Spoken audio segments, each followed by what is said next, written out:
ഈ കേരളത്തിലെ 20 ലോക്സഭാ മണ്ഡലങ്ങളും തെരഞ്ഞെടുപ്പിലേക്ക് കേരളം അടുത്തുകൊണ്ടിരിക്കെ പോളിംഗിലേക്ക് അടുത്തുകൊണ്ടിരിക്കുന്ന ഈ മണിക്കൂറുകളിൽ തെരഞ്ഞെടുപ്പ് കലാശപ്പോരിലേക്ക് ഈ പ്രചാരണം നീങ്ങുന്ന ഘട്ടത്തിൽ ഏതൊക്കെ വിഷയങ്ങളിൽ ഊന്നിയാണ് പ്രചാരണം, എത്രത്തോളം ആവേശത്തോടു കൂടിയാണ് ഈ മണ്ഡലങ്ങളിൽ പ്രചാരണം അതിൻ്റെ അവസാന ലാപ്പിലേക്ക് എത്തിയിരിക്കുന്നത് എന്നാണ് നമ്മൾ പരിശോധിക്കുന്നത്. ഇനി നമുക്ക് പോകാനുള്ളത് പാലക്കാട് മണ്ഡലത്തിലേക്കാണ്. പാലക്കാട് നിന്ന് നിഖിൽ പ്രമേഷ് ഞങ്ങളുടെ പ്രതിനിധിയുണ്ട്. Sitting M P V K Sreekandan UDF വേണ്ടി, LDF ശ്രീ A വിജയരാഘവൻ, അതോടൊപ്പം തന്നെ NDA സി കൃഷ്ണകുമാർ എന്നിവരാണ് തെരഞ്ഞെടുപ്പ് മത്സരരംഗത്തുള്ളത്.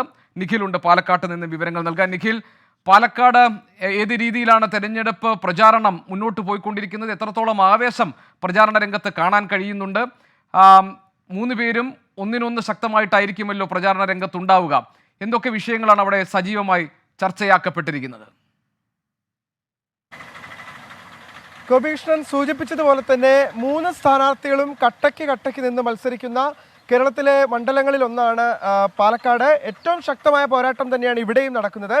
പ്രധാനമായും കാർഷിക വിഷയങ്ങൾ LDF ഉന്നയിക്കുന്നതാണെങ്കിൽ വികസന മുരടിപ്പ്. കഴിഞ്ഞ 5 വർഷം കാര്യമായ ഒന്നും സിറ്റിംഗ് MPക്ക് ചെയ്യാൻ കഴിഞ്ഞിട്ടില്ല എന്നുള്ള വിമർശനമാണ് അവർ ഉന്നയിക്കുന്നത്. ആ തരത്തിൽ തന്നെയാണ് അവരുടെ പ്രചരണം മുന്നോട്ട് പോകുന്നതും.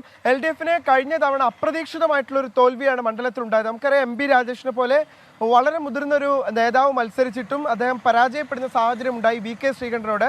അതുകൊണ്ട് തന്നെ ഇത്തവണ കേരളത്തിലെ ഏറ്റവും സീനിയർ ലീഡറെ തന്നെ മത്സരിപ്പിക്കുകയാണ് LDF. A വിജയരാഘവനിലൂടെ പാലക്കാട് മണ്ഡലം തിരിച്ചു പിടിക്കാനാകുമെന്നുള്ള വിശ്വാസം തന്നെയാണ് LDFനുള്ളത്. അവർക്ക് കഴിഞ്ഞ തവണ വോട്ട് കുറഞ്ഞ പട്ടാമ്പി, മണ്ണാർക്കാട് മേഖലകളിലാണ് ഇത്തവണ അവർ പ്രചരണം ശക്തമാക്കുന്നത്. അതേസമയം കഴിഞ്ഞ തവണത്തെ അതേ സാഹചര്യം തങ്ങൾക്കൊപ്പം നിലനിൽക്കുമെന്നുള്ള പ്രതീക്ഷ VK ശ്രീകണ്ഠനെ സംബന്ധിച്ചിടത്തോളം ഉണ്ട്.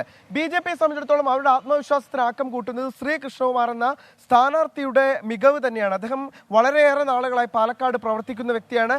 പാലക്കാട് നഗരസഭയുമായി ബന്ധപ്പെട്ട് പ്രവർത്തിച്ചിരുന്ന ആളാണ്. ഇവിടെ ഭരണം പിടിക്കുന്നതിൽ അടക്കം വലിയ സ്വാധീനമുള്ള ഒരാളാണ് സി കൃഷ്ണകുമാർ. അദ്ദേഹത്തിന് വേണ്ടി പ്രധാനമന്ത്രി അടക്കം ജില്ലയിലെത്തി പ്രചരണം നയിക്കുന്ന സാഹചര്യം ഉണ്ടായിരുന്നു. അങ്ങനെ എല്ലാ മുന്നണികളും മുതിർന്ന നേതാക്കളെ അടക്കം എത്തിച്ച് LDFന് വേണ്ടി പിണറായി വിജയൻ, സീതാറാം യെച്ചൂരി, പ്രകാശ് കാരാട്ട് ഉൾപ്പെടെയുള്ളവർ ജില്ലയിലെത്തിയിരുന്നു. VK ശ്രീകണ്ഠന് വേണ്ടിയാണെങ്കിൽ രാഹുൽ ഗാന്ധി, ഇന്നിപ്പോൾ സച്ചിൻ പൈലറ്റ് ഉണ്ട്. അങ്ങനെ നിരവധി നേതാക്കൾ പ്രചരണങ്ങൾക്ക് വേണ്ടി ജില്ലയിലേക്ക് എത്തുകയാണ്. എന്നൊരു പ്രധാനപ്പെട്ട ഒരു രാഷ്ട്രീയ സവിശേഷത കൂടി ഈ മണ്ഡലത്തിലുള്ളത്.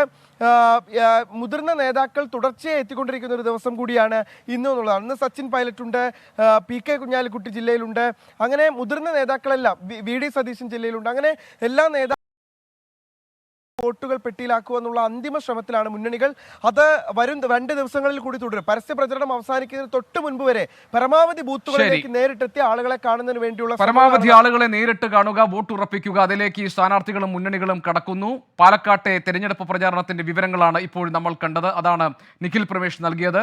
കേരളത്തിൽ വളരെ ആവേശം നിറഞ്ഞ പോരാട്ടം നടക്കുന്ന, വളരെ ആകാംക്ഷയോടുകൂടി കേരളം ഉറ്റുനോക്കുന്ന ലോക്സഭാ മണ്ഡലങ്ങളിൽ ഒന്നാണ് വടകര.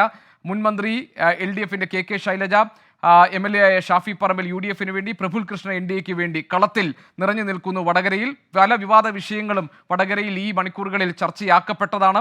എന്തൊക്കെയാണ് ഇത് എത്രത്തോളം വോട്ടർമാരെ സ്വാധീനിച്ചിട്ടുണ്ടെന്ന് അറിയണമെങ്കിൽ പോളിംഗ് കഴിഞ്ഞ് റിസൾട്ട് വരുന്നവരെ നമ്മൾ കാത്തിരിക്കണം. ഏതായാലും വടകരയിലും അതിശക്തമായ ആവേശം നിറഞ്ഞിട്ടുള്ള ഒരു തെരഞ്ഞെടുപ്പ് പ്രചാരണം നടക്കുകയാണ്. അവിടെ നിന്നുള്ള വിവരങ്ങൾ മിഥില ബാലൻ ഞങ്ങളുടെ പ്രതിനിധി നൽകും. മിഥില, വടകരയിൽ എത്രത്തോളം ആവേശമുണ്ട്? സത്യത്തിൽ വടകരയിൽ മറ്റ് മണ്ഡലങ്ങളെ അപേക്ഷിച്ച് കുറെ കൂടി വിവാദ വിഷയങ്ങൾ കത്തിപ്പടർന്ന മണ്ഡലമാണ്. വളരെ ആകാംക്ഷയോടുകൂടി കേരളം ഉറ്റുനോക്കുന്ന ലോക്സഭാ മണ്ഡലങ്ങളിൽ ഒന്നാണ് വടകരയിൽ. നിലവിൽ എത്രത്തോളം ആവേശത്തോടു കൂടിയാണ് ഈ തെരഞ്ഞെടുപ്പ് പ്രചാരണം മുന്നോട്ട് പോകുന്നത്? ഗോപി സൂചിപ്പിച്ചതുപോലെ തന്നെ ഏറ്റവും ശക്തമായ മത്സരം നടക്കുന്ന ലോക്സഭാ മണ്ഡലങ്ങളിലൊന്നാണ് വടകര.